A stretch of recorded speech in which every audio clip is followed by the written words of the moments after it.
Olua! How's it, everybody? Welcome back to another one. Last month I did the 2024 Purebred Papio tournament and I had a blast. This was my 4th or 5th one. Definitely recommend this tournament. There was 368 anglers out, so a lot of guys came out and a lot of nice fish were caught. A lot of memories were had as well. So I'm just gonna do a review of the weekend and also talk about some of the products that I used while I was out there, so I could let you know how they performed and if I would recommend them. I'll also put the link below. So we started early Friday, got up at probably 4:30, got all my gear ready, met my friend Jed at the spot, and we were fishing by probably a little before 6 a.m. Sun was coming up, wind was down, super low tide. We fished for a few hours, nothing around. We were both fishing tough bubble flies. He makes flies. Check out 808 One More Cast if you're interested. Weren't getting any action. I decided to go bottom game, so I played the Campania grub. I caught a Munu, so was stoked on that, let him go. From there, we walked out to the point. About halfway to the point, we fished another zone, and first cast at that zone, I noticed my rod tip had broke on my Taraleo. I don't know how it happened or when it happened, but it broke. I was kind of bummed. The good news was I brought a secondary SPX setup. So sometimes I like to pack light, but today I'm super glad that I brought an extra rod and reel because it definitely came in handy. As we're walking to the point, I look down, and to my surprise, when I look up, I see the biggest seal just chilling. He kind of, made some of his barking noises, so I kind of gave him his distance or her distance, but it was kind of cool to see a seal out there. From there, it started raining on and off, and we were fishing the point. Not much happening. I went to the Crazy Bones Campania, had a follow, big wrasse, and then from there, 2 big omilus followed this wrasse, like right at my feet, probably maybe 5 to 8 pounders, and then they just kind of checked out my stuff and then went into the depths. Yeah, so bummed. I don't know. I mean, I don't know if they were checking out the wrasse, but they just didn't seem interested. Couldn't get them to bite, couldn't get them to come back, so we fished probably till about 1:30. From there, I had an appointment at Costco, so I had to go into town to get new tires. And I've been waiting for like over a month to get these new tires, and they finally came in. BF Goodrich all-terrain KO3s. So I've been running them for almost a month now, and I really like these tires. So if you're in the market for new tires, I recommend all-terrain and the KO3 all-terrain. Got them from Costco. It was actually really a convenient way. So while I was waiting for my tires, I went over to High Tech. And then as I'm in High Tech, I'm looking for a dry bag. I happen to see the YETI, what is it called? I wanna say it's called Punga or something like that. It's a super sick bag, but it's 300 bucks. So I'm literally sitting on the bench. The kind, Cyclone or the YETI Panga. Debating, I asked my friend if I should buy it. He told me not to. I almost got it because I got this channel, so it's easy to justify buying things. But I didn't buy it, and I'm glad I didn't, because when I went back to Costco, their tires weren't mounted yet, so I had some time to kill. Looked around, and I found, number 1, a sick lantern, number 2, a sick dry bag, and it was only like $50. I think it was $59, and it looked pretty solid, so I got that.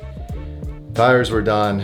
From there, went home, packed up my gear, because I was gonna go camping with Keone the following day. But yeah, I wanted to bring all the gear because I knew we were camping out. So once we got to the spot, it was super windy. We loaded up all of our gear and we were able to make it in one trip.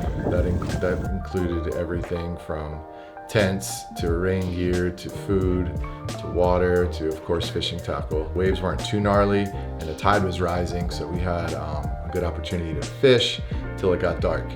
So we were fishing up and down this coast, and we were fishing nonstop. We were fishing top water, flies. I was fishing grubs. I was fishing lures. Keone was fishing mostly lures, and As it got dark, we ended up fishing. We went over to kind of an area that we could kind of combine some of our stuff together. We fished, and I ended up wanting to access this one part of the shoreline, but I couldn't because there was a cliff. So I decided to jump in the water, jumped in, swam across so I could access the other part of the shoreline. Fishing for about a half an hour, and I see this splashing happening like out in the distance, maybe like, I don't know, 50 yards from me. And then I seen another splash a little closer to me. And then I look about 10, 15 feet away, I see another splash. Oh, Keone, Ulua. Another splash, and finally I see this big ulua just surfacing. At that point, it was probably 15 feet away. At first glance, in my mind, I thought a shark was chasing this ulua, so I was a little bit unsettled because I had swam to this little shoreline area, and I was gonna have to swim back, and it was getting dark. And it's hard to swim. I had 2 rods and reels and all my gear, and there's swell there because there's always some kind of swell there with the wind. I was definitely unsettled, but I fished nonetheless, and I was trying to get what I'm thinking I could maybe get his attention, but part of me was like, man, if that was a shark, you know, I'm gonna have to swim through this. But looking back, if you look at the footage, you can see that there was at least two uluas. One was probably like maybe, I don't know, on the smaller side, but one was huge, like easy 30 plus pounds. And it looks like they were feeding on something. So I think if I would have got a better look at it day of, I probably would have been more dialed in to hopefully attract their attention and maybe catch them. But at that time I had my 6,000 30-pound braid with 30-pound leader line, so it would have been, I probably would have got smoked. But anyways, that happened, and I was super stoked that I got it on footage because my friend is on the other side and I'm yelling at him. And when you tell someone you see a fish, usually it's like, oh, no way, right on. Like, but it's nice to be able to actually have a video of it so they know you're not just tripping or seeing things, you know, or seeing like a big turtle and you think it's a fish. So yeah, this was an ulua, and this is the biggest one that I've ever seen swimming. So I thought that was a highlight of my trip. I was super stoked. So I dried off and changed, and then was super stoked to be able to have a nice warm meal. I got this before the trip, and I'm glad that I did because it's super nice to have something to warm you up. So it's my first time using this MSR titanium pot. You can keep the fuel or the burner inside. It's got this thing called, I guess it's called a PocketRocket, and it's super small, easy to carry. You basically thread it onto your cooking fuel, and you put the pan on top, and it worked really fast. Definitely recommend it. Started getting dark, so from there we decided to go MENPACHI game.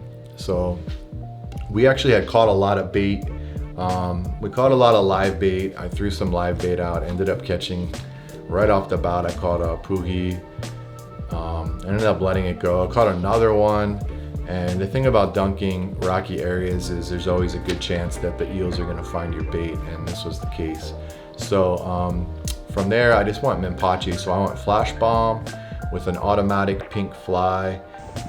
Automatic flies. Bro, that's on fatty. Slide it.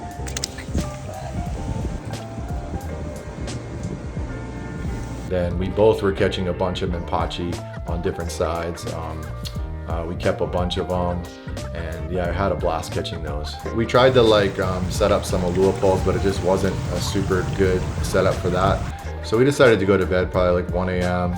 and we ended up, you know, getting up early. I think Keone got up at 4:30. I got up around 5, and we were on it.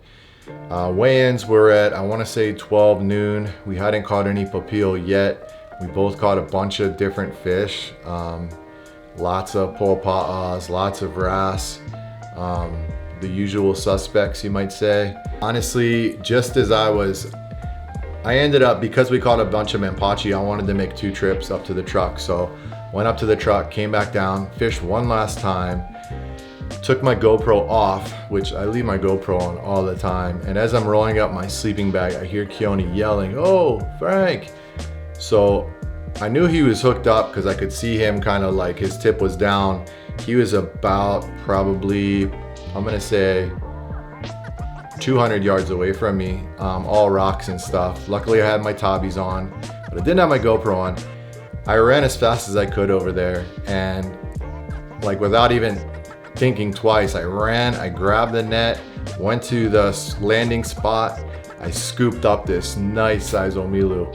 We were so stoked. Again, I wish I would have had a video of it, but got this nice Omilu, which you're gonna see here. And the funny thing is, I'm pretty good at guessing weights, and I'm gonna say 7 pounds.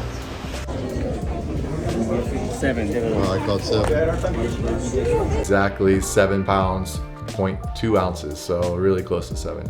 I guess that wouldn't be exactly, but anyways. So at that point, we needed to hike and we needed to move because it was like 11. We needed to be at the weigh-ins at 12, literally the last hour. So we got all our gear, all super stoked.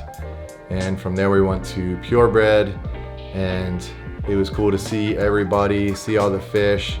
Keone ended up placing, he won a Daiwa fishing pole, some other stuff. I won a gift certificate through the raffle. The thing about that Purebred is it's like definitely fun for everybody. They have a keiki division and almost everybody wins something because they have so many raffle prizes. So they also did a raffle for a young girl named Kalia, and the proceeds went to her. She's the little girl on the right. They raffled off a sick YETI cooler that Andrew won. Here are your Purebred Papio winners in the adult division. This was the top Papio, 9.98 pounds. They also had an OEO division, and my friend, Brother Wills, got, this is close to 17 pound OEO, biggest one I've ever seen. Pretty cool to see. Here's the keiki division. All in all, we had an awesome time. My phone died, so I had no phone pretty much all Saturday evening into Sunday. So I wasn't able to get a lot of photos, but it was actually nice to unplug and just get out there and recharge. It was an awesome time. So I guess what I would say is for this one, you know, never give up. Always keep fishing because you never know, that next cast could be your fish of a lifetime. So we had an awesome time. Also keep your GoPro running because you might just see an ulua at your feet. Anyways, I kind of was rambling on this one, but hopefully it was entertaining, and yeah, hope you guys got something out of it. Anyways, thank you so much for watching. Until next time, take care and tight lines.